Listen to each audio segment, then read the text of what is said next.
और गीतांजलि मेला वाला खूब घूम ली? नहीं सर, ज्यादा नहीं घूमे थे। नहीं, घूमना चाहिए। साहिल तो पूरा उधर विदेश उदेश से घूम के आ गया है, सुनने आया कि बैंकॉक गया था। मैं साहिल। नहीं सर। हाँ, तब कहाँ गए थे? प्रोग्राम गया था। अच्छा, चलो बढ़िया है। आप सुन पा रहे हो अंकित? सुन पा रहे हैं, कहीं नहीं गए, सोए हुए। अच्छा, सोए हुए थे? अभी सोए नहीं ना हो? अभी उठ के बैठ जाइए। लेटे लेटे नहीं देखा करो वीडियो, बहुत बुरी आदत है। मैं अलाउ कर दूंगा, हर कोई वीडियो ऑन करके बैठेगा, सोच लेना फिर, है ना? अंकित, आवाज जा रही है आपको? नहीं सोए हुए हैं। हाँ, बैठ के देखा करो, क्योंकि एक हमारी माइंड का ऐसा स्टेट है ना, कि ऐसा हम बैठ सोए सोए लेटे लेटे देखते हैं ना, तो उसी अनुपात में हम सीखते हैं। कॉन्शस होके बैठ के सीखना होता है, बहुत जरूरी है ना? चलिए, तो हम लोग आगे का जो चीज है उसको आगे देखते हैं और शुरू करते हैं कि आगे की जो हम लोग का पड़ाव है उसको। तो अभी हम लोग ये समझ लिए, है ना, कि ये जो पूरा स्थिति रहा क्लासिकल लिबरलिज्म का परिणाम रहा, समाज में यानी बहुसंख्यक लोगों की स्थिति फटे हाल हो गई, खाने के लिए नहीं है, सारे संसाधन, सारे जो पूंजी है वो कुछ ही लोगों के हाथ में इकट्ठा हो गया। भौतिक संसाधन की यहाँ बात हो रही है, ये भी बात आपको ध्यान देना है। जो खाने पीने की जो सामान होती है ना, जो पैसे से खरीदी जाती है, भौतिक संसाधन आप ध्यान रखें। तो ये सारे भौतिक संसाधन लोग, आम जनता को खाने के लिए नहीं मिल रहा है, ऐसा स्थिति आ गया, इसका परिणाम रहा। तो हम आगे इसमें ये देखेंगे कि राइज ऑफ सोशलिज्म, आपको समझ में आ गया कि राइज ऑफ सोशलिज्म का क्या रहा स्थिति, राइज ऑफ सोशलिज्म क्यों हुआ, ये सोशलिज्म आया ही क्यों, है ना? सोशलिज्म आया ही क्यों? तो राइज ऑफ सोशलिज्म का ये परिणाम रहा क्या, किसकी वजह से सोशलिज्म राइज किया? क्लासिकल लिबरलिज्म की वजह से सोशलिज्म राइज किया है ना, क्योंकि इसने समाज में ऐसी स्थिति ला दी है। ठीक है, अच्छा, यहां रखने पे आवाज जा रहा है आपको? यहां रखने पे आवाज जा रहा है, एक बार बता दो तो कोई। ठीक है, अच्छी बात है, थैंक यू। चलिए, अब इसको हम लोग थोड़ा इरेज कर लेते हैं और फिर आगे हम लोग देखते हैं। तो अभी हम लोग ये बात कर रहे हैं कि समाज में एक नया आइडियोलॉजी आ गया है, जो कि नाम रखा गया है सोशलिज्म, समाजवाद। और ये आइडियोलॉजी किस बातों पे ध्यान दे रहा है? ये आइडियोलॉजी बातों पे ध्यान दे रहा है कि समाज में समानता आनी चाहिए। ये आइडियोलॉजी कह रहा है कि हमें आवश्यकता पे ध्यान देने की जरूरत है, और यह आइडियोलॉजी कहता है कि ये जो पूरा समाज है, पूरा होल, है ना, कम्युनिटी, जो समाज है, इस समाज का अगर कल्याण हो गया तो इस समाज में रहने वाले एक एक व्यक्ति का कल्याण ऑटोमेटिक हो जाएगा। ये व्यक्ति है ना, ये जो है समष्टि है और ये व्यष्टि है ना, तो ये समाज है और ये व्यक्ति है। तो अगर समाज का कल्याण कर दिए हम तो ये हो जाएगा, उसके बाद ऑटोमेटिक व्यक्तियों का कल्याण हो जाएगा। ये आइडियोलॉजी है। लेकिन उदारवाद क्या था? उदारवाद था कि एक एक व्यक्ति का कल्याण होगा, एक एक व्यक्ति का कल्याण होगा तो पूरा समाज का कल्याण ऑटोमेटिक हो जाएगा। आपको होगा ये कौन सी बात हुई, एक एक व्यक्ति का कल्याण होगा तो समाज का हो जाएगा। हाँ, ये भी सही है। और समाज का होगा तो समाज में रहने वाले लोग हैं तो उनका कल्याण हो गया ऑटोमेटिक। तो दोनों सही लग रहा है ना? तो अब बात आती है कि किसमें कौन रखे, तो ध्यान रखना है समाजवाद में कौन सा डायग्राम आता है, ये वाला, कि पहले समाज का कल्याण होगा, पूरे समाज का कल्याण होगा तो एक एक व्यक्ति का कल्याण स्वतः माना जाएगा, हो जाएगा। और यहां पे है कि ये उदारवाद के लिए आइडियोलॉजी होगा, ये डायग्राम, कि एक एक व्यक्ति का कल्याण होगा तो पूरे समाज का कल्याण स्वतः हो जाएगा। इसमें एक एक व्यक्ति पे ध्यान देना, पहले एक एक व्यक्ति है, फिर व्यक्ति से समाज हो रहा है। लेकिन यहां क्या है, समाज से व्यक्ति है। इसका मतलब यह हुआ कि समाज पहले है ना, ये समाज में समाज पहले है और व्यक्ति बाद में है। लेकिन यहां क्या है, व्यक्ति पहले है और पूरा समाज दूसरे स्थान पे आ रहा, उसके बाद है। आप ऐसे समझे, अगर कोई राज्य बनाया गया है, इसको अगर आप राज्य नाम दे दें, स्टेट नाम दे दें, तो इस व्यक्ति से मिलकर राज्य बन रहा है ना, तो ये व्यक्ति हो गया, व्यक्ति से मिलकर राज्य बन रहा है, यानी व्यक्ति पहले है और राज्य बाद में है, तो इसका ये मतलब होता है कि व्यक्ति साध्य है और राज्य क्या है, राज्य साधन है। इसका मतलब क्या हुआ, ये है मीन्स, है ना, सॉरी ये है एंड और ये है मीन्स, यानी साधन हो गया राज्य, व्यक्ति के कल्याण के लिए बना हुआ है। तो जब भी व्यक्ति पहले जैसे आ जाएगा तो व्यक्ति के सुख के लिए सब कुछ किया जाएगा। समाज में जो भी संरचनाएं बनाई जा रही है, चूंकि व्यक्ति पहले है, व्यक्ति प्राथमिक है, तो हमें व्यक्ति को साध मन, यानी व्यक्ति साध हो गया, व्यक्ति प्राथमिक है, व्यक्ति के लिए सब कुछ किया जाएगा। लेकिन यहां क्या है, यहां समाज पहले है। एक व्यक्ति को कुछ मिला है ना मिला, एक व्यक्ति को अगर कोई कम मिला ज्यादा मिला तो चलेगा, पूरे होल की बात हो रही है कि पहले समाज है, फिर कहने वाले क्या कहेंगे, पूरे समाज का अगर कल्याण हो गया तो एक व्यक्ति का तो कल्याण हो ही जाएगा। तो यहां समाज जो है, जो समाजवाद है, उसमें समाज जो है वो साध्य है और व्यक्ति जो हो गए वो हो गए साधन। आप ऐसे समझ सकते हैं इसको। इसलिए जो सोशलिस्ट जो कंट्री होते हैं, जैसे रसिया वगैरह आप देख लो, चाइना को एग्जांपल ले लो, तो उसमें स्वतंत्रताएं बड़ा कम है। सरकार कोशिश करती है समाज में समानता लाने की, और वहां पे राज्य पहले आता है, फिर व्यक्ति के बारे में सोचा जाता है। ऐसी ये विचार हो जाती है, तो इस बात को समझे। अच्छा, किसी को कंफ्यूजन ना हो, एक आइडियोलॉजी है आइडियलिज्म। कहोगे सर कहां कहां लेके चले जाते हैं, ये मैं इसलिए बोल रहा हूं, मुख्य रूप से आइडियलिज्म जो आदर्शवाद है, आदर्शवाद आइडियलिज्म है, ये इसका विचार है कि व्यक्ति जो है वो साधन है और राज्य जो है वो साध्य है। यहां भी ये आता है, राज्य को साध्य मानता है कौन, आइडियलिज्म। आइडियलिज्म में कहा जाता है कि व्यक्ति साधन है और राज्य साध्य है। लिबरलिज्म में क्या है, व्यक्ति जो है वो साध्य है, राज्य क्या है, साधन है। समाजवाद में आ जाओ, समाज क्या है, समाज जो है वो है साध्य और व्यक्ति क्या हो गया, साधन। आप ले ले, तो यहां अगर ये बैलेंस सबसे अच्छा यहां पे होता है आइडियलिज्म में, और इस पे ध्यान दिया जाता है। लेकिन आइडियलिज्म हटा दिया जाए और हम सोशलिज्म, इसी बिंदु को अगर हम उदारवाद और समाजवाद में तुलना करें, तो हम ये कह सकते हैं कि उदारवाद में व्यक्ति को साध्य माना जाता है और राज्य को साधन माना जाता है। ये जो समाजवाद है, इसमें राज्य को साध्य माना जाता है और व्यक्ति को साधन माना जाता है, दोनों उल्टा है। आप ऐसे समझे, ठीक है। तो आप ये बातें हो गई, ठीक। चलिए, तो अब एक बात हमको, आवाज आ रही है सबको, कोई बता दो एक बार, आवाज आ रही है आप लोगों को, ठीक है।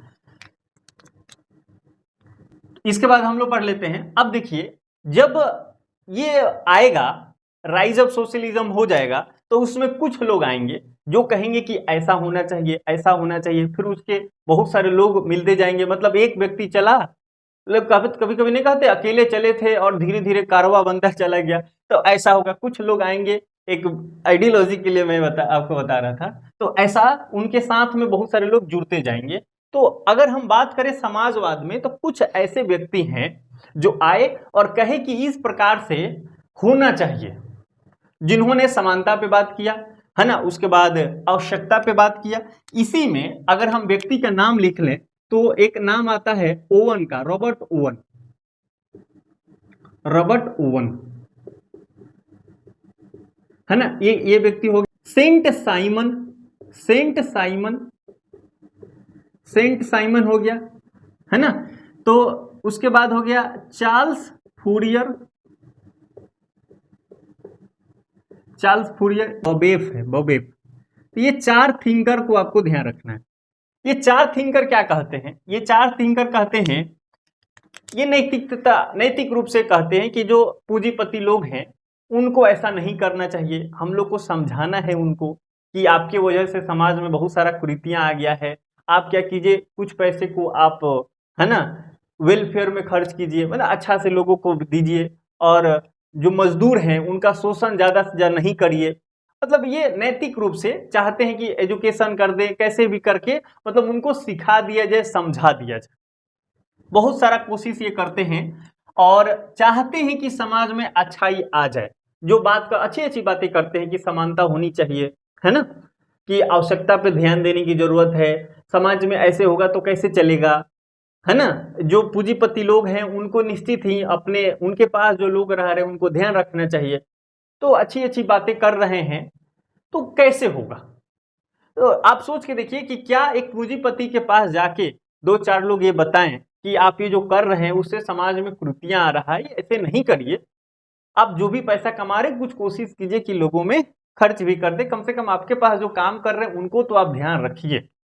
तो आपको क्या लगता है कि उसका हृदय परिवर्तन हो जाएगा और वो कहेगा कि हाँ हाँ हाँ एकदम बढ़िया बात है, कल से तो हम यही कहेंगे। मुझे क्या लगता है वो तो शुरू में वो तो सामने सामने बोल देगा लोगों के सामने, हाँ एकदम, लेकिन जैसे आप जाएंगे तो कहेगा आए आए थे समझाने के लिए। अब फिर वो जो कर रहा था शुरू कर देगा, जो उसका काम था वही करेगा, कुछ भी बदलाव विशेष रूप से आएगा नहीं, बहुत मुश्किल है ऐसे करना। तो ये जो लोग हैं, Robert Owen, Saint Simon, Charles Fourier और बबेफ, ये लोग कोशिश कर रहे हैं इस प्रकार से। रॉबर्ट ओवन ने रॉबर्ट ओवन ने तो ट्राई यहां तक किया था, असफल प्रयास भी इसने किया था। उसने एक बनाया था एक धरातल पे, मतलब कुछ एरिया में डिफाइन करके कि हाँ इतना ये अमीर आदमी था ये, तो इसने इसने ऐसा एरिया डिसाइड किया, कहा कि यहाँ समाजवाद हम लोग को लाना है। आज हम भारत में ही देखें तो ओरेबिलो जो आश्रम है, अरबिंदो जब हम पढ़ेंगे तो उसमें आएगा ओरेबिले आश्रम, तो वहां पे भी ऐसा है कि वहां बहुत सारे लोग नैतिक रूप से हैं और कोई वहां भूखे नहीं मरता, ऐसे कहा जाता है। मैं कभी जाके देखा तो नहीं हूँ, लेकिन वो वहां कम्युनिज्म टाइप ये कंसेप्ट सोचा जाता है कि हाँ ऐसा है, वहां पे कोई दिक्कत की बात नहीं है। वहां जाता है तो आप देखो ना, बहुत सारा लंगर मिलते हैं, लोग खाने के लिए जाते हैं। तो ऐसा तो है, मतलब नैतिकता तो है, तभी तो ऐसा होता है। नहीं तो भंडारा कौन कराते, बनारस में ही देखो, किस गली में निकल जाओ भंडारा होने लगता है। तो वो धार्मिक रूप, उसका रूप दे दिया गया है धर्म के नाम पे ही, या उनको कुछ फायदा हुआ तो चलो कर ले। तो ऐसा ही कोशिश करके किसी भी तरीके से समाज में जो लोग रह गए हैं, हास्यकृत हो गए हैं, जो भूखे मर रहे हैं, उनके पास खाने के लिए नहीं है, उनको देना है कुछ ना कुछ, जिस रूप में जैसे भी आप दें, अच्छा से नैतिक रूप से। तो ऐसा कोशिश, तो ये समानता की ओर जाएगा, समाजवाद की ओर जाएगा, जाएगा कि नहीं। तो रॉबर्ट ओवन ने एक तो असफल प्रयास भी इसने किया, कुछ लोगों को साथ में रख के कि हम लोग ऐसा करेंगे, सब कोई मिल के काम वाम करेंगे और उसके बाद बराबर बराबर बांट लेंगे, है ना, समानता की बात कर। तो इसने कुछ दिन ऐसा किया और आप सोच के देखो ऐसा होगा तो क्या होगा। मैं पिछले क्लास में भी बताया था कि जो समाजवाद है शुरू में तो बड़ा तेजी से आगे बढ़ता है, लेकिन जब 20 साल 25 साल बाद क्या होता, कुछ लोगों को लगता है कि ज्यादा करो तो उतने मिल रहा है, कम करो तो उतने मिल रहा है, तो करने की जरूरत ही क्या है। तो खा पी के कुछ लोग टुन्न रहने लगते हैं, है ना। तो ऐसा स्थिति समाज में आ जाता है। तो ये भी यहाँ देखा गया कि कुछ लोग ऐसे खा पी के टुन्न रहने लगे और कुछ लोग काम कर रहे हैं, तो फिर ये चल नहीं पाया। तो इसलिए कहा जाता है कि रॉबर्ट ओवन ने समाजवाद लाने के लिए असफल प्रयास भी इसने किया था। असफल प्रयास मतलब वो सफल नहीं हो पाया, इसलिए असफल प्रयास। तो अब देखो, ये सारे लोग ऐसा प्रयास कर रहे थे, तो एक व्यक्ति का जन्म हुआ और बड़ा हुआ धीरे धीरे, और जिसको आप लोग नाम तो खूब सुने हैं, मार्क्स, कार्ल मार्क्स। इसने कहा कि माहौल बनाने की कोई जरूरत नहीं है, माहौल बनाने की कोई जरूरत नहीं है, समाजवाद तो आएगा, पक्का आएगा, और ये आएगा, हम बता रहे हैं कैसे। और कैसे पे इसने ध्यान केंद्रित किया और कहा इसके लिए करनी होगी क्रांति, इसके लिए करनी होगी क्रांति, एक रिवॉल्यूशन की जरूरत है। और ऐसे वैसे रिवॉल्यूशन नहीं जिसमें खून बहेंगे, ऐसे रिवॉल्यूशन की जरूरत है ना। आप लोग ऐसे जो कह रहे हैं, ऐसे समाजवाद एकदम नहीं आएगा।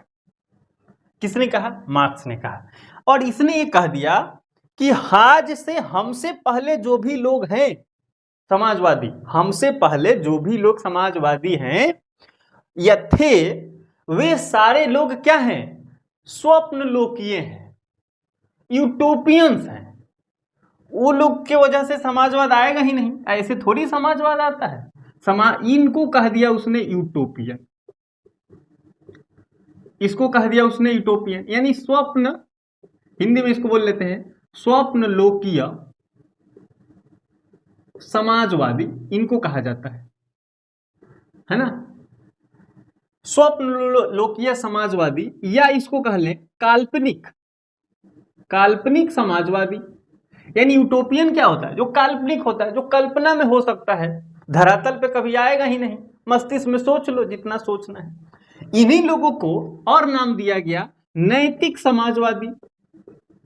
नैतिक समाजवादी यानी आज से जीवन में कभी भी आपसे कुछ भी कभी पूछा जाए, नैतिक समाजवादी, काल्पनिक समाजवादी, यूटोपियन समाजवादी, है ना, यूटोपियन सोशलिस्ट, उसके बाद स्वप्नलोकीय समाजवादी, ऐसा कभी भी आए तो ये चार नाम तो आपके जुबान पे होना चाहिए और फटाफट निकलना चाहिए। Robert Owen, Saint Simon, Charles Fourier, Babeuf, ये चार लोग को आपको लिख के रखनी है। ये सारे ये चार लोग तो मैंने लिखा जो कि खूब फेमस हैं, और लोग भी होंगे। इन सभी लोगों को कार्ल मार्क्स ने क्या कह दिया? माहौल बनाने की कोई जरूरत नहीं है, ऐसे समाजवाद नहीं आएगा। ये आप सब यूटोपियन बात कर रहे हैं, ऐसे तो समाजवाद आने से रहा। समाजवाद आएगा क्रांति से। इसके लिए करनी होगी रिवॉल्यूशन, और रिवॉल्यूशन में बहेंगे खून, है ना, खूब बहेंगे खून, यानी ब्लडी रिवॉल्यूशन करनी होगी, खूनी रिवॉल्यूशन करनी होगी। और क्या होगा इस रिवॉल्यूशन में? सारे जो मजदूर हैं, ये सारे मजदूर संगठित होके, जो जहां काम करता है, ये सारे मजदूर संगठित होके पूंजीपतियों पे हमला करेंगे, और जितनी पूंजीपति हैं, जिनके पास सारे संसाधन इकट्ठे हुए हैं, उनको खत्म कर दिया जाएगा। और जो सारे संपत्ति है उस पर कब्जा हो जाएगा मजदूरों का, और ये कब्जा जब मजदूरों का हो जाएगा फिर समाजवाद आ जाएगा, है ना। और समाजवाद के बाद की कड़ी है जिसको बोलते हैं कम्युनिज्म, साम्यवाद आ जाएगा, है ना, जिसमें तो उसने यहां तक कह दिया कि एक व्यक्ति सुबह में कुछ और काम करेगा, दोपहर में कुछ और काम कर रहा है ना, शाम को नदी किनारे मछली मार रहा है, इसमें मछली फंसा रहा है, ऐसे बातें उसने कह दी। कम्युनिज्म में ऐसा होता है ना। तो कम्युनिज्म आज भी यूटोपियन ही माना जाता है, क्योंकि कम्युनिज्म तो आज तो आया नहीं। लेकिन मार्क्स ने जो बात कहा, कौन कौन लोग हैं इस बात के समर्थक इस क्लास में कि समाजवाद आ सकता है इस रिवॉल्यूशन से? बताइए। अभी चूंकि हम लोग का फाउंडेशन है तो इसलिए हम लोग और चर्चा कर लेते हैं बातचीत में। किसको किसको लगता है ऐसा कि ऐसा संभव है? चलिए अंकित, आपको आवाज आ रही है तो आप बताइए कि क्या कार्ल मार्क्स ने जो बोला कि हम क्रांति करके समाजवाद लाएंगे, तो आपको क्या लगता है कि पॉसिबल है? आपको मैं पहले का पृष्ठभूमि बता दिया हूं, इतना ही सोचना है, बाहर जाके नहीं सोचना है। एक है क्लासिकल लिबरलिज्म, जिस वजह से आ गया है, सामाजिक असमानता हो गया है, कुछ लोगों के पास संसाधन इकट्ठी हो गई है, तो ऐसे स्थिति में नैतिक रूप से कुछ बात हो रहा है कि समाजवाद ऐसे ला सकते हैं, समानता आवश्यकता पर ध्यान दिया जाएगा। फिर कार्ल मार्क्स आके कहता है कि ऐसे नहीं आएगा, क्रांति की जरूरत है और एक खूनी रिवॉल्यूशन की जरूरत है। तो आपको क्या लगता है कि हाँ ऐसा आ सकता है? बताइए, कुछ अपना विचार रखिए। सामाजिक समानता सही बात है, आनी चाहिए, मगर तरीका कुछ सही नहीं लग रहा है खूनी संघर्ष।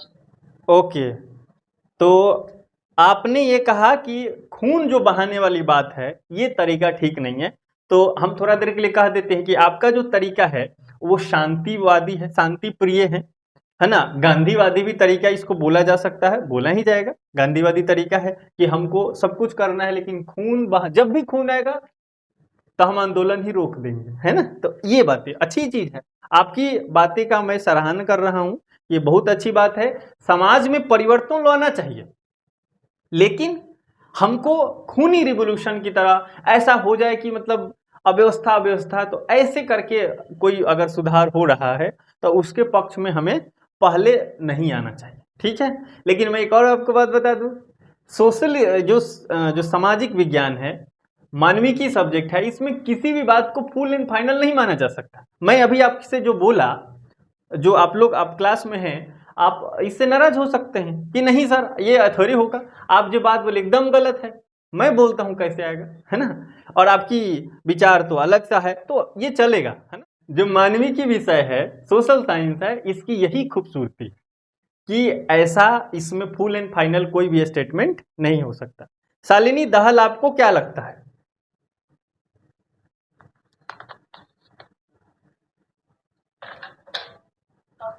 हाँ सर, मेरे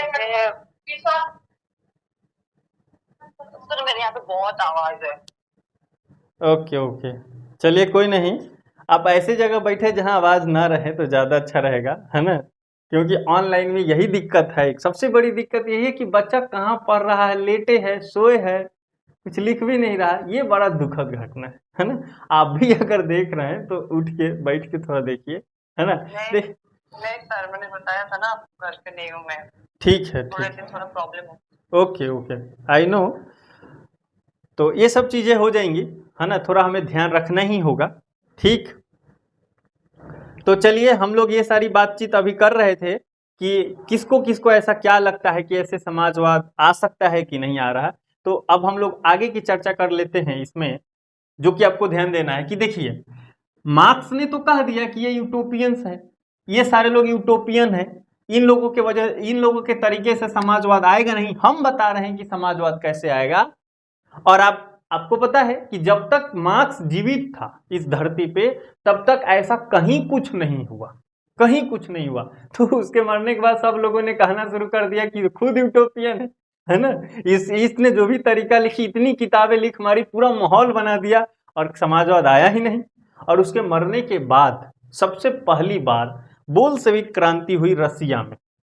आपको पता है 1917 में हुआ था बोल्शेविक क्रांति, हुआ था कि नहीं हुआ था? हुआ था 1917 में बोल्शेविक क्रांति हुआ रसिया में, लेनिन के नेतृत्व में। लेनिन, तो इसके नेतृत्व में रसिया में बोल्शेविक क्रांति 1917 में हुआ, और रसिया जो है समाजवादी देश बनने की राह पे आगे बढ़ा। उसने कहा कम्युनिज्म के तरफ आगे बढ़ेंगे, तो ऐसी बातें यहां हुई। तो सबसे पहली बार इस दुनिया में, इस जहां में, इस संसार में, इस पृथ्वी पर, इस ब्रह्मांड में, जहां तक हमें ज्ञात है कि एक देश रूस बना, है ना, और वो आगे यूएसएसआर के रूप में संगठित हुआ।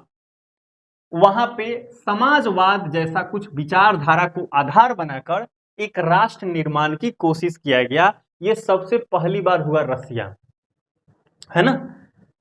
तो यही बात आगे हम लोग चर्चा करेंगे। ये जो मार्क्स है, मार्क्स से ही प्रभावित है लेनिन।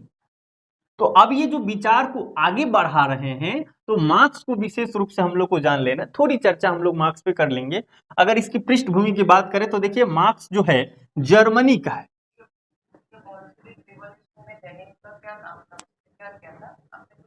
बोला हिंदी में, कुछ समझ में नहीं आया। तो हम ये बता रहे हैं आपको कि 1917 में जो बोल्शेविक क्रांति हुई थी लेनिन के नेतृत्व में। अब देखो, हमारे देश में महात्मा गांधी के नेतृत्व में मान लेते हैं कि आजादी मिला था, ज्यादा सही है, इसमें कोई दिक्कत की बात नहीं है। बहुत सारे लोगों की भूमिका, मतलब फिर से बोलिए। बोल्शेविक रिवॉल्यूशन के लीडर थे क्या लेनिन? हाँ हाँ, नेतृत्व में हुआ था, लीडरशिप में, है ना।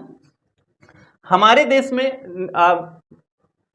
गांधी जी के नेतृत्व में अगर स्वतंत्रता मिली है, बहुत सारे लोगों की उसमें भूमिका है। पर अगर हम देखें तो गांधी के नेतृत्व में अगर हमें मिली है, गांधी जी के नेतृत्व में आजादी, इसी प्रकार से जो रूस में जो आया समाजवाद, वो आया था लेनिन के लीडरशिप में, है ना। तो इसलिए उसकी भूमिका वहां पे है, ठीक है। आगे हम लोग देख रहे हैं। तो हम लोग यहां बात कर रहे थे मार्क्स के बारे में कि मार्क्स कहां का है। तो सबसे पहली बात तो जर्मनी का है। क्या ये पूंजीपति था, है ना, पूंजीपति था या नहीं, ये भी बात सोचने वाली है। क्या मार्क्स बहुत अमीर था, है ना। तो मार्क्स जो है, मार्क्स की स्थिति जो है बहुत बेहतर नहीं थी।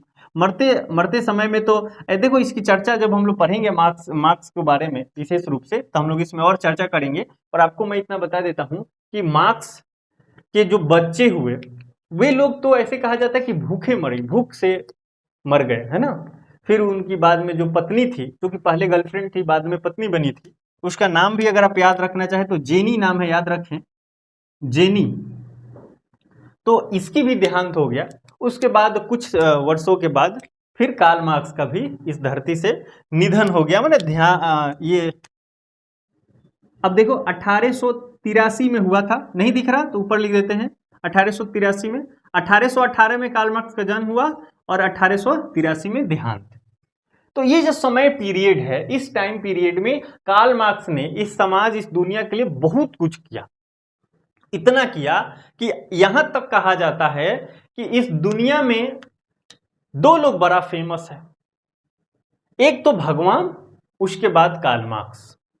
कार्ल मार्क्स को कुछ लोग महामानव के रूप में मानते हैं, अच्छे रूप में मानते हैं, कुछ लोग इसको दानव के रूप में मानते हैं, लेकिन जानते सब हैं, मानते सब हैं, कुछ ना कुछ मानते हैं ना। जैसे कार्ल पॉपर ने कहा था कि इस राजनीति विज्ञान में जितने कुछ है वो या तो प्लेटोनिक है या एंटी प्लेटोनिक है।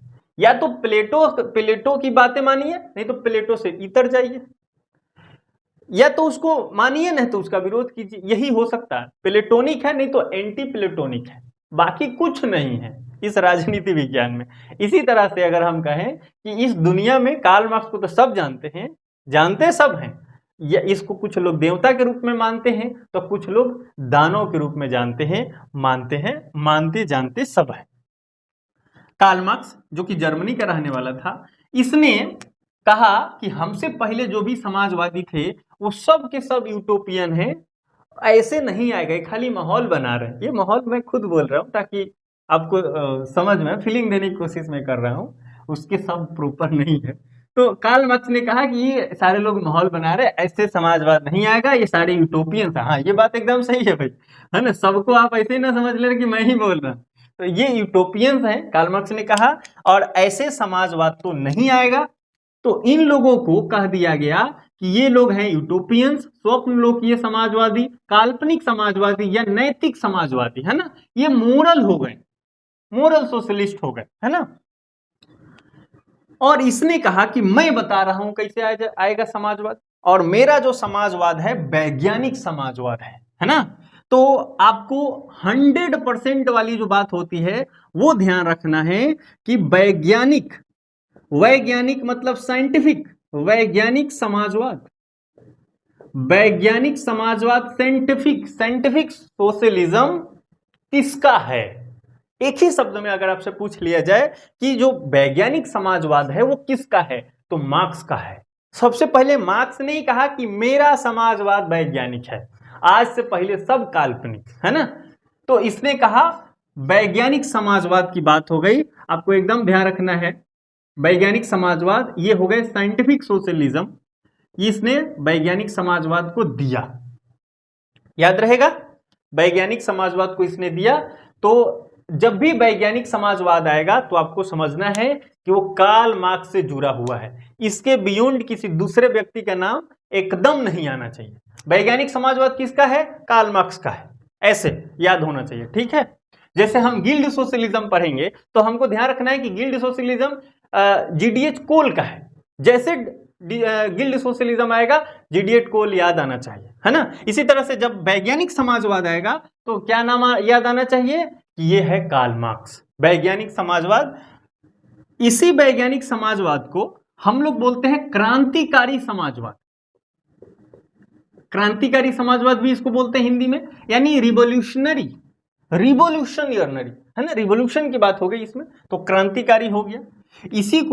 इसी को साम्यवादी भी बोला जाता है, साम्यवादी, है ना, यानी साम्यवाद, यही है साम्यवाद, कम्युनिज्म, कार्ल मार्क्स। और इसी को बोला, चूंकि मार्क्स दिया है, बड़ा फेमस हो गया, तो इसी को बोल दिया गया कि ये मार्क्सवाद है। ये क्या हो गया, ये हो गया मार्क्सवाद। तो ये भी आपको ध्यान रखना है, मार्क्सवाद। तो जो लोग मार्क्स ने, अब देखो व्यक्ति का जन्म हुआ मार्क्स, इंटेलेक्चुअल है, लिख पढ़ दिया, कुछ किताबें लिख मारी, बहुत किताबें लिखा इसको, है ना। इसका दास कैपिटल सबसे इंपॉर्टेंट है, याद रखना है, दास कैपिटल इसने लिखा था, है ना। आज हर जो कम्युनिस्ट अगर है, सचमुच का अगर वो कम्युनिस्ट है, तो लाल रंग की किताब, लाल रंग के धागा में ये दास कैपिटल होता है, ठीक है। तो जो दास, ये जो अभी हम लोग बात कर रहे हैं कि जो एक व्यक्ति मार्क्स का जन्म हुआ, अपने विचार दिया, किताबों में लिख दिया, बहुत सारे लोग उसके फॉलोअर हो गए, तो ये आगे आइडियोलॉजी के रूप में आगे बढ़ गया, जिसको बोला गया मार्क्सिज्म। मार्क्सिज्म क्या बोल दिया गया इस आइडियोलॉजी को? मार्क्सिज्म। इस आइडियोलॉजी को बोल दिया गया मार्क्सिज्म। यानी अभी हम लोगों ने जान लिया, जैसे आइडियोलॉजी के बारे आज तक हमने आपको बहुत कुछ बताया था, एग्जाम्पल के साथ लेके आ गया मार्क्स को, कि मार्क्स का जन्म हुआ और इसने अपनी आइडियाज बुक्स में लिखा, बहुत सारे इसके फॉलोअर्स हो गए और फिर एक आइडिया, सेट ऑफ आइडियाज बन गया। तो मार्क्सिज्म जो है एक आइडियोलॉजी है ना। हालांकि आपको याद रखना है, मैं आपको बताया हूं कि जो मार्क्स था, जब तक वो इस पृथ्वी पे था, उससे कोई भी पूछता था आइडियोलॉजी, वो आइडियोलॉजी को फाल्स कॉन्शसनेस कहता था। मैं बताया हूं आपको, आइडियोलॉजी का जब टॉपिक चल रहा था, कि कौन सा ऐसा व्यक्ति है जो आइडियोलॉजी को फाल्स कॉन्शसनेस कहा है। वो बोलता है कि फाल्स कॉन्शसनेस है, मिथक चेतना है, फाल्स कॉन्शसनेस, मिथक चेतना। तो कार्ल मार्क्स जो है आइडियोलॉजी को सही नहीं मान रहा है, वो कह रहे बेकार की चीज है ना। लेकिन जब वो मर गए तो उनकी विचारें वो खुद एक आइडियोलॉजी बन गई, है ना। तो ये भी होता है ना। जैसे आप वो देखे होंगे, ओ माई गॉड, ऐसा कुछ जो कि बोलता है कि हमारे मूर्ति के नहीं लगेगा, मूर्ति कहीं अगेंस्ट हो गया, बाद में लोग उसी का मूर्ति बना के पूजना शुरू कर दिए। तो ऐसा ही होता है इस दुनिया में चलता है। तो देखिए, तो मार्क्सवाद क्या हो गया? एक एज अ आइडियोलॉजी आ गया। तो मार्क्सिज्म आपको ध्यान रखना है। अब ये शब्द एक दूसरे से कनेक्टेड है। वैज्ञानिक समाजवाद कह ले, क्रांतिकारी समाजवाद कह ले, साम्यवाद कह ले और मार्क्सवाद कह दे, एक ही है। और ये इसको इंग्लिश में अगर आप दे दें तो revolutionary socialism, scientific socialism, communism और मार्क्सिज्म, ये सारे के सारे एक ही आप मान के चले। अब देखो, साम्यवाद जो है वो समाजवाद से आगे का कड़ी है ना, आगे का कड़ी है, लेकिन आमतौर पे इसके साथ में इसको एक साथ यूज किया जाता है। तो ये जो सारे शब्द हैं वो एक से ही हैं, आपको ध्यान रखना है। जैसे वैज्ञानिक समाजवाद आपके मन में आए तो सीधे याद आना चाहिए रिवोल्यूशनरी, है ना, क्रांतिकारी समाजवाद, एकदम एक साथ ही है, माने पर्याय की तरह मान के चले। और वैज्ञानिक समाजवाद और कार्ल मार्क्स को तो आप पर्याय एकदम इक्वलिटी ले ले, इक्वल है ये, ठीक। तो वैज्ञानिक समाजवाद किसका है? कार्ल मार्क्स का है। मार्क्सिज्म तो मार्क्स तो है, इसमें नामे है ना। उसके बाद क्रांतिकारी समाजवाद इसमें आ जाएगा। और फिर अब क्रांतिकारी में केवल मार्क्स नहीं है, क्रांतिकारी जब समाजवाद आएगा तो इसमें कई लोग आ जाएंगे, और क्रांति की तो बात ये कर ही रहा है, तो इसलिए क्रांतिकारी समाजवाद में ये व्यक्ति आ जाएगा। लेकिन जैसे अगर हम कहते वैज्ञानिक समाजवाद, तो वैज्ञानिक समाजवाद तो एकदम कार्ल मार्क्स का ही है ना। तो वैज्ञानिक समाजवाद तो एकदम कार्ल मार्क्स का ही है, इसमें कहीं से कहीं तक कोई शक नहीं रहना चाहिए। और इस व्यक्ति ने क्या कहना शुरू किया? इस व्यक्ति ने कहा कि हम क्रांति के द्वारा इस दुनिया में समाजवाद ला सकते हैं, और उसके बाद किताबें लिखना शुरू किया। तो बहुत सारा जो भी उस समय के जो देश थे, फिर प्रेशर बना बना के कि हाँ, तो फिर उसको बहुत सारा अपने स्थान छोड़ने पड़े, देश छोड़ना पड़ा। अंत में ये ब्रिटेन गया, तो वहां जाकर के वहीं पे बहुत दिन तक रहे, और उसका अंतिम रूप से उनका देहांत हो गया, है ना। तो अगर कार्ल मार्क्स का जो होता ना, जहां उसको अंतिम संस्कार हुआ, वो चीजें ब्रिटेन में है ना। और कार्ल मार्क्स के कुछ स्टेटमेंट आपको मैं ध्यान दिला दूं। एक क्वेश्चन भी मैं देखा था, उसमें क्या आया था कि कौन सा ऐसा व्यक्ति था जिसने संसार के सभी मजदूरों को कहा था कि एक हो जाओ, संसार के सभी मजदूरों को आह्वान किया था कि आप सब एक हो जाओ, यूनाइट हो जाओ। तो कार्ल मार्क्स आपको याद आना चाहिए, क्योंकि कार्ल मार्क्स ने इस बात को कहा था कि विश्व के मजदूर, संसार के मजदूर एक हो जाओ, तुम्हें खोने के लिए कुछ नहीं है, पाने के लिए पूरा संसार है ना। क्यों ऐसा बोला? ऐसा इसलिए बोला कि मजदूर के पास तो कुछ है नहीं, सारे संसाधन तो किसके पास चला गया है पूंजीपति के पास, सारा इकट्ठा हो गया है। तो सारे मजदूरों को एकत्रित होना पड़ेगा, एकता लानी पड़ेगी, यूनाइट होना पड़ेगा और क्रांति करनी है। तो इसलिए वो बोल रहा है कि देश संसार के सारे मजदूर एक हो जाओ और एक क्रांति करना। मार्क्स का जो विचार था वो किसी एक देश के लिए नहीं था। इस संदर्भ में मेरा कहने का उद्देश्य यही है कि मार्क्स का जो विचार था किसी एक छोटे देश के लिए, किसी सीमित क्षेत्र के लिए, किसी एक देश के लिए नहीं था। वो पूरी दुनिया को, पूरी दुनिया के जो भी मजदूर थे, जो भी दुनिया के जो वंचित लोग थे, सबको एक साथ ले लिया है। इसलिए बोल रहा कि सारे मजदूर एक हो जाओ, तुम्हें खोने के लिए कुछ नहीं है, समाज तो पूरी संसार अब तुम्हारा है ना। वो क्रांति करने की बात करता है। तो इस चीज हुई। अब इसमें थोड़ा सा हम लोग बात कर लेते हैं, क्योंकि आगे तो हम लोग इसको और पढ़ेंगे। इसमें हम लोग बात कर ले, बहुत सारे लोग इस पर प्रश्न उठाने लगते हैं कि कार्ल मार्क्स सचमुच यूटोपियन ही निकला, वो तो बहुत क्रांति क्रांति कहते रहा, कुछ हुआ नहीं। तो कोई है इसमें जो कि ये बताए कि क्या हम अगर ऐसे कहें कि कार्ल मार्क्स फेल हो गया, तो कौन कौन लोग हैं जो इसका काउंटर कर सकते हैं? काउंटर में आप कुछ बोल सकते हैं क्या? कोई भी अनम्यूट कीजिए और जवाब दीजिए। मैं ये बोल रहा हूं कार्ल मार्क्स फेल हो गया, उसकी क्रांति तो आई ही नहीं, उसका आइडियोलॉजी यूटोपियन सिद्ध हुआ। वो तो खुद दूसरे को यूटोपियन बोलता था, लेकिन उसकी आइडियोलॉजी यूटोपियन हो गई, मार्क्सवाद खुद यूटोपियन हो गया। तो आपको क्या लगता है, आप काउंटर में क्या बोल सकते हो? बोलिए एक बार, कोई भी अनम्यूट कीजिए, जवाब दीजिए। फेल हो गया तो कैसे बोल सकते हैं, वो तो नहीं बोल सकते। मतलब समझा नहीं मैं, एक बार फिर से बोलो। मतलब कार्ल मार्क्स फेल कैसे हो गया, वो तो नहीं हुआ है फेल, उसने तो टक्कर दिया है लिबरलिज्म को। तो सोशलिज्म का वो था ना। कहने का मतलब टक्कर दिया अच्छी बात है, पर कहने का मतलब ये है, हम ये कह रहे हैं कि समाज में तो कहीं आया नहीं, ये जो स्थापित हुआ नहीं, तो हम कह रहे हैं कि समाज जो कार्ल मार्क्स है वो फेल हो गया। जैसे अगर रसिया की भी बात किया जाए, लेनिन के लीडरशिप में जो आया था, तो कार्ल मार्क्स ने जो एज इट इज बात बोला था वहां लागू नहीं हुआ।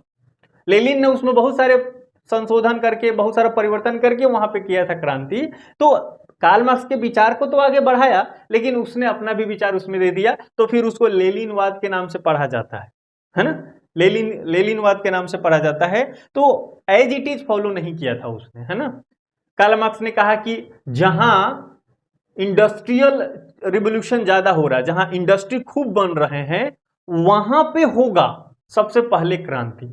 और रसिया में आपको बता दूं, वहां तो एग्रीकल्चर सब था, वहां ज्यादा इंडस्ट्री हुआ नहीं था। उसने पार्टी कट बना करके और कोशिश करके उसने किया। कार्ल मार्क्स ने कहा था ये स्वतः होगा, ये जैसे कर रहे हैं शोषण करते जाएंगे और एक दिन सब लोग, सारे मजदूर परेशान हो जाएंगे और रिवोल्यूशन कर देंगे, है ना। तो देखो ये सारी बात तो है ही, और मैं काउंटर कर रहा हूं, बस क्वेश्चन आपको काउंटर करना है। मेरा क्वेश्चन ये है कि कार्ल मार्क्स फेल हो गया। कार्ल मार्क्स ने जो कहा था इस संसार में कहीं नहीं हो पाया, इसलिए मैं बोल रहा हूं कि कार्ल मार्क्स फेल हो गया। आपको काउंटर करना है कि नहीं सर कार्ल मार्क्स फेल नहीं हुआ था, तो बताना पड़ेगा कि कैसे, ये बताना है, किसी को भी ये बताना है। अगर सालनी मेरी बात समझ गए तो एक बार आप बोल लो, थोड़ा सा और बोलो जरूर। कुछ आइडिया नहीं है सर। ठीक है, अंकित बोलो। विचारधारा कभी किसी का खत्म नहीं होता है, अगर उस विचारधारा में से थोड़ा सा भी अंश अगर कहीं प्रयोग हो तो उसको फेल नहीं कहा जा सकता है। चलो बहुत बढ़िया, एक बात आपने बता दी, काउंटर में इन्होंने जवाब दिया कि विचारधारा फेल, अगर थोड़ी मात्रा में भी अगर प्रयोग हुआ है तो हम फेल तो नहीं मानेंगे, तो अच्छी बात है। चलो एक बात तो आया। कोई और है जो इसको काउंटर में एक और पॉइंट बोल सकता है, ये पॉइंट सही है? कोई भी एक और बताइए। एक पॉइंट तो अच्छा अंकित ने बताया कि कोई भी अगर बात थोड़ी मात्रा में भी अगर प्रयोग हुई, तो इसलिए हम उसको फेल तो नहीं मानेंगे। चलिए और आगे हम लोग इसमें हम थोड़ा सा और ऐड करते हैं कि देखिए एक एग्जांपल, मैंने एक बार ये एग्जांपल दिया भी था शायद, मैं ये बताया था एग्जांपल के तौर पे कि कोई देश है, वहां पे एक सत्ताधारी सरकार है, कोई सत्ताधारी पार्टी होगी, वो सरकार है। जैसे हम एग्जांपल ले, चलो इंडिया में बीजेपी अभी काम कर रही बढ़िया से। बीजेपी कुछ गलती ना करे, इसलिए नहीं कर रही कि जैसे हम कुछ गलती करेंगे विपक्षी पूरा हल्ला करने लगेंगे, और जब विपक्षी कमजोर होता है तो सरकार को जैसे मन तैसे देश चलाता है। लेकिन जैसे विपक्षी स्ट्रांग होता है तो सरकार होश में आ जाती है और कहती है कि नहीं, कुछ गलती से भी गलती ना होना चाहिए। तो ऐसी बात आ जाती है अगर हम ऐसा कहें कि जो विपक्षी दल होते हैं, है ना, अपोजिशन की जो पार्टियां होती है, उसका तो कोई काम ही नहीं है, वो तो बेमतलब के हैं। तो क्या हम ऐसा बोल सकते हैं लोकतंत्र में? नहीं बोल सकते, क्योंकि सरकार ने अपना रवैया बदल लिया। किसके वजह से? विपक्षी दल के वजह से, विपक्षी लीडर्स की वजह से, है ना, बदल लिया ना। तो अब बदल रहा है तो हम तो कहेंगे कि उसका प्रभाव है, तभी तो बदल रहा है। यहां देखो, क्लासिकल लिबरलिज्म था, हम पहले आपको बताए हैं क्लासिकल लिबरलिज्म था।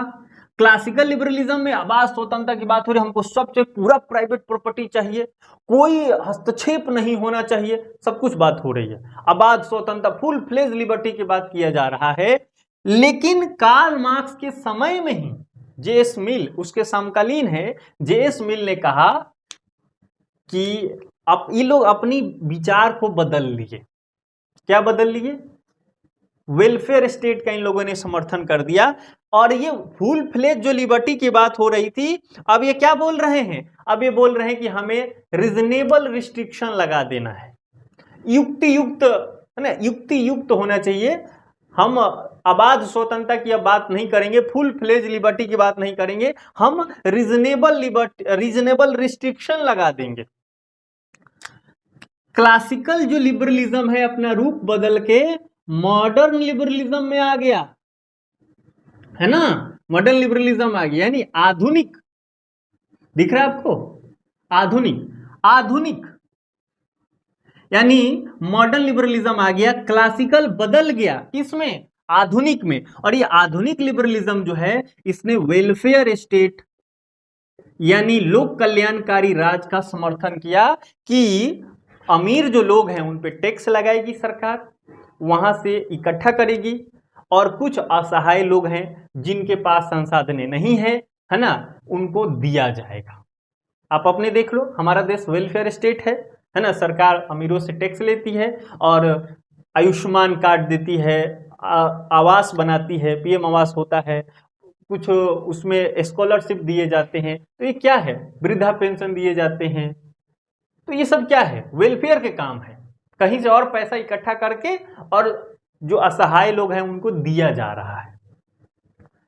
तो जो क्लासिकल लिबरलिज्म था, जो सीधा बोलता था केवल योग्यता पर ध्यान देना है और हमको फुल फ्लेज लिबर्टी दे दो, राज का तो काम है नाइट वॉचमैन की तरह रहना, उसका हाथ ऐसे पीछे बांध दिया गया, बस तुमको देखते रहना, सिक्योरिटी बनने रहना है ना, बाकी कुछ नहीं पूछो हम क्या कर रहे हैं। लेकिन अब ये लोग क्या कहने लगे कि इसका राज का हाथ खोल दिया जाए, ये कुछ कल्याणकारी काम भी करेगा, अमीरों से कुछ टैक्स लेके गरीबों में देगा। तो कार्ल मार्क्स का जो सोशलिज्म है, जो साइंटिफिक सोशलिज्म है, उससे प्रभावित होके आप यूं कहें कि ये डर गए ये लोग, और इन लोगों ने अपना विचार बदल दिया कि भाई अगर नहीं संशोधन करेंगे अपने में तो ये क्रांति करा देगा है। तो अब जो पूंजीपति हैं वो क्या कर रहे हैं? अपने मजदूरों को टाइम, जो वर्क होता है टाइम, उसका डिसाइड कर रहे हैं कि हाँ तुमको 12 घंटा काम करना है, या तुमको 8 घंटा काम करना है, सैलरी देने की बात फिक्स कर दी गई। आज अपने देश में देख लो, एक मिनिमम सैलरी देने की बात होती है कि इससे कम तो नहीं दे सकते। तो ये सोशलिज्म के पार्ट है, एक मिनिमम सैलरी देने की बात की गई, जो आपका मालिक है वो ऐसा स्थिति देगा जिसमें अच्छा से रहा जा सके, काम किया जा सके। पहले क्या होता था, जब ये क्लासिकल लिबरलिज्म चल रहा था, कोई नहीं भाई, किसी भी स्थिति में काम करना है, बस खाना भी नहीं है तब वो काम करो, पीट पीट के काम कराते थे। तो ऐसे चीजों में बदलाव हुआ, किसके वजह से? मार्क्स के वजह से। इसीलिए मार्क्स को देवता माना जाता है ना, ये लोग मानते हैं। और दानव कौन मानता है? दानव वो मानता, अरे भाई तो खून बहाने की बात कर रहा है, ये तो ठीक ना है, तो ये लोग दानव मानते हैं। तो मार्क्स को मानते तो बहुत लोग हैं, सब लोग मानते हैं, कुछ लोग देवता के रूप में तो कुछ लोग दानव के रूप में मानते पक्का है। तो मार्क्सिज्म के वजह से लिबरलिज्म ने अपना रूप बदल लिया और ये हो गया मॉडर्न लिबरलिज्म, जो कि वेलफेयर स्टेट का समर्थन किया। और इस अगर हम वेलफेयर स्टेट और ये मॉडर्न लिबरलिज्म की जो बात करें तो हम लोग इसमें पढ़ चुके हैं कि इसमें रीजनेबल रिस्ट्रिक्शन की बात की गई, युक्ति युक्त प्रतिबंध की बात की गई। आबाद स्वतंत्रता अब नहीं रहेगा, सरकार हस्तक्षेप करेगी। सरकार का काम केवल सिक्योरिटी नहीं है, सरकार का काम कल्याण करना भी रहेगा, ऐसा इसमें विचार आ गया। ठीक है, तो क्लासिकल लिबरलिज्म और मॉडर्न लिबरलिज्म में अंतर है ना। इसके बीच में कौन है? सोशलिज्म। क्योंकि सोशलिज्म, और वो भी सोशलिज्म कौन सा? कार्ल मार्क्स वाला। साइंटिफिक सोशलिज्म की वजह से क्लासिकल लिबरलिज्म कन्वर्ट हो गया, उन्होंने उसमें अपना सुधार कर लिया और वो मॉडर्न लिबरलिज्म के रूप में आगे आ गया। और इसको आगे बढ़ाने वाले लोगों को अगर आप ध्यान रखें तो उसमें हैं जेएस मिल, तो उन्होंने बहुत अच्छा से शुरुआत नहीं कर पाया था, इसलिए उसको हम लोग क्लासिकल लिबरलिज्म में ही रखते हैं, जेएस मिल को। इसके बाद हम टीएच ग्रीन को ध्यान रखें। टीएच ग्रीन ने इसको बहुत अच्छा से शुरू कर दिया, और टीएच ग्रीन ने तो यहां तक कहा कि जो सरकार है उसका काम है कि समाज में लोगों को शिक्षित कर दे, समाज में शराबखोरी जो है, नशाखोरी है, उसको खत्म कर दे। ऐसे तीन बातें उसने कही, कि नशाखोरी है ना, शराब उराब जो लोग पीते थे वो खत्म कर दे, लोगों को शिक्षित कर दे, है ना। और एक चीज कोई बताएगा क्या कि उसने और क्या कहा था? पीछे की क्लास में मैंने कभी ना कभी बोला जरूर होगा टीएच ग्रीन के बारे में, है ना। टीएच ग्रीन ने तीन बातें सरकार को ही। अब देखो यहाँ नशाखोरी, दारू वारू पीने की बात वो कह रहा है कि ऐसा सरकार का काम है रोके। क्यों भाई? क्योंकि क्लासिकल लिबरलिज्म की वजह से कुछ लोगों के पास पैसा इकट्ठा हो गया था, तो अधिकांश जनता जब फटे हाल है तो चोरी चमारी टीम टाम बहुत शुरू हो गए हैं, बहुत बुरे काम होने लगे हैं, दारू और ये सब खूब चलने लगा है, तो समाज में अव्यवस्था टाइप आ गया था। तो टीएच ग्रीन अब क्या बोला कि यहाँ सरकार का काम है कि ये सब नशाखोरी, शराब, ये सब बंद करे, लोगों को शिक्षित करें, ये सारी काम उसने बताई। तो टीएच ग्रीन को जो मॉडर्न लिबरलिज्म है इसके साथ जोड़ा जाता है, और ये मॉडर्न लिबरलिज्म वेलफेयर स्टेट का शुरुआत किया। और वेलफेयर स्टेट में क्या करता है सरकार? सरकार की दो काम हो जाती है, एक तो सिक्योरिटी और दूसरा होता है वेलफेयर, यानी कि सुरक्षा भी देना है और कल्याण भी करना है।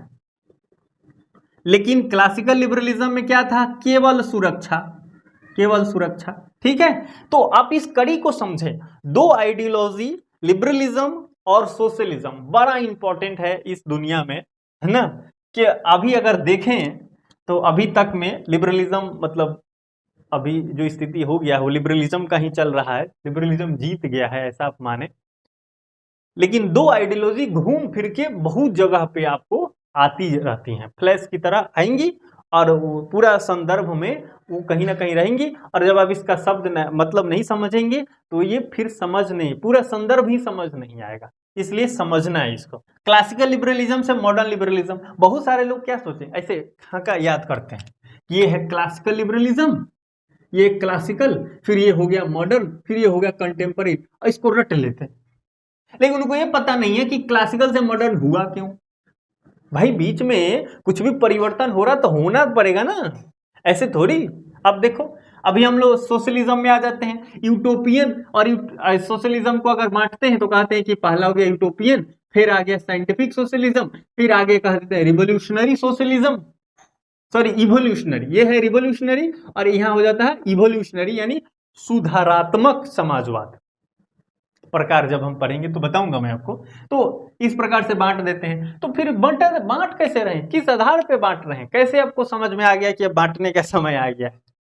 हम कुछ भी चीज जब बांट रहे हैं, कुछ परिवर्तन होता है, उसके पीछे की क्या घटनाएं हैं, क्या कहानियां हैं, जब हम वो समझ लेते हैं तो बड़ा आसानी से हमें आ जाता है, ज्यादा रटना नहीं पड़ता है। ठीक है, तो ये सब चीजें आपको ध्यान रखना है। होपफुली आपको ये समझ में आया होगा। अगले क्लास में जब हम क्लास लेंगे तो समाजवाद को हम लोग थोड़ा बांट के देख लेंगे कि इसके कितने सारे टाइप्स हैं, वो सब जब पढ़ लेंगे तो बड़ा अच्छा रहेगा, आसानी होगी आपको आगे। तो हम लोग अगले दिन सोशलिज्म को टाइप्स पढ़ लेंगे, और उसके बाद हम लोग फिर दूसरा आइडियोलॉजी लेंगे, बेसिक अभी चलेंगे, फिर जब इसकी और जरूरत होगी तो हम लोग इसको डील करेंगे। ठीक है, इस क्लास से अगर किसी को कोई भी क्वेश्चन है तो वो अभी पूछ ले कि किसी को कोई दिक्कत है क्या। बताइए, अब बता दो ना तो मैं पूछने लगूंगा। दिक्कत है किसी को? नहीं सर। ओके, और थोड़ा ध्यान दे के आप लोग पढ़ा करिए और कुछ चीजें लिख लिया करें, है ना। इस क्लास में क्या लिखा जा सकता है, यूटोपियन कौन कौन है, ये 4 नाम, है ना। फिर अपने भाषा में कि क्लासिकल और मॉडर्न के बीच में क्या हुआ था घटनाएं, वो थोड़ा ध्यान में रहना चाहिए। तो अपने की पॉइंट्स के तौर पे आप खुद से लिखें, है ना, तब ज्यादा अच्छा रहेगा। नहीं तो पता चले कि हम एक ही बात को 4-4 बार बता रहे हैं, उसके बाद भी आप नहीं बता रहे, तो ये गलत बात हो जाएगी, है ना। ये नाम तो एकदम याद रखना है, ये कहीं कहीं आपसे पूछा जा सकता है, ठीक।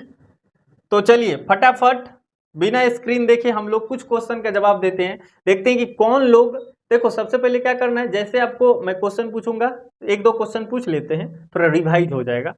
जैसे क्वेश्चन पूछना है, आपको पता है तो अनम्यूट करना और बोल देना है, ठीक है। पहला क्वेश्चन लेते हैं, साइंटिफिक सोशलिज्म किसका है? देखते पहले कौन बोलता है। Karl Marx. Scientific socialism Karl Marx से जुड़ा है, एकदम उसी को रखना है। साइंटिफिक सोशलिज्म यानी खुद को बोलता है कि मैं हूं वैज्ञानिक समाजवादी। पहले वाले तो सब यूटोपियंस है ना, उसने खुद बोला, इसको ध्यान रखना है। क्या ऐसा कोई स्टूडेंट है जो कि ये बता देगा कि यूटोपियंस जो माने गए कार्ल मार्क्स ने जिनको कहा, तो उनमें किसको किसको रखते हैं? कुछ थिंकर का नाम बताना है, यानी स्वप्नलोकीय समाजवादी किसको, कुछ नाम बताइए, किसको बोल सकते हैं स्वप्नलोकीय समाजवादी, किसमें रखेंगे, किसको रखेंगे इसमें? कोई भी बताइए। अपने नोट किया होगा तो अभी देख के भी बोल सकते हो, लेकिन आपको बताना है। Sir Robert Owen, Saint Simon, Charles Fourier और बेबेफ।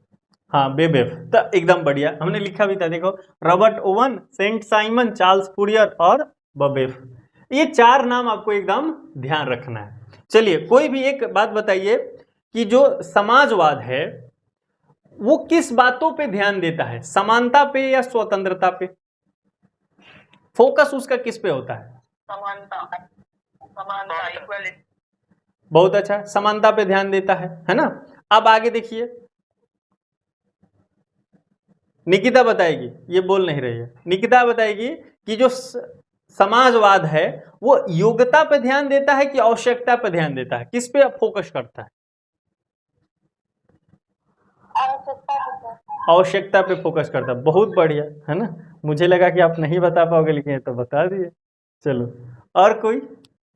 चलो अभी जो बात आया है चर्चा में हम लोगों ने किया था, अंकित बताएगा कि अंकित ये बताओ, अच्छा लड्डू आलम का कहना है कि दोनों पे ध्यान देता। मैं पहले ही बोला हूं कि अभी हम आइडियोलॉजी के रूप में पढ़ रहे हैं, भारतीय संदर्भ में नहीं समझना है ना। सोशलिज्म, भारत का जो समाजवाद है वो आवश्यकता और योग्यता पे दोनों पे ध्यान देता है, लेकिन यहां सीधी सीधी बात है किस पे फोकस करता है, वो उसको ध्यान देना है कि आवश्यकता पे, है ना।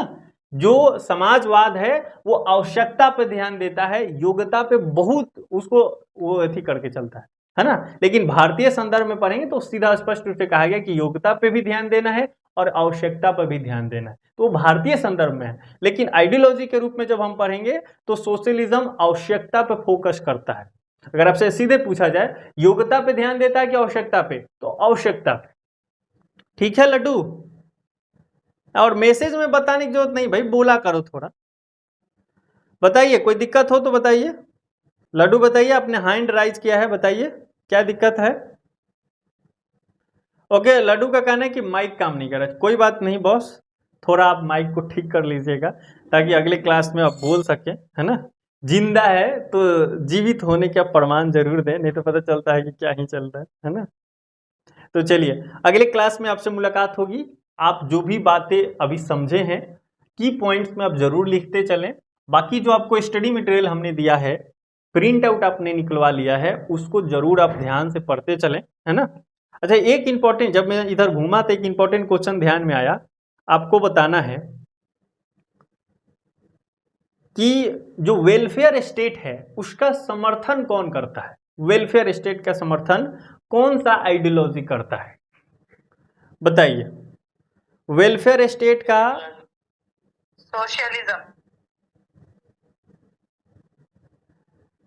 और कोई है? और कोई है वेलफेयर स्टेट का समर्थन? कोई बोल रहा था, एक बार फिर से बोलो बॉस।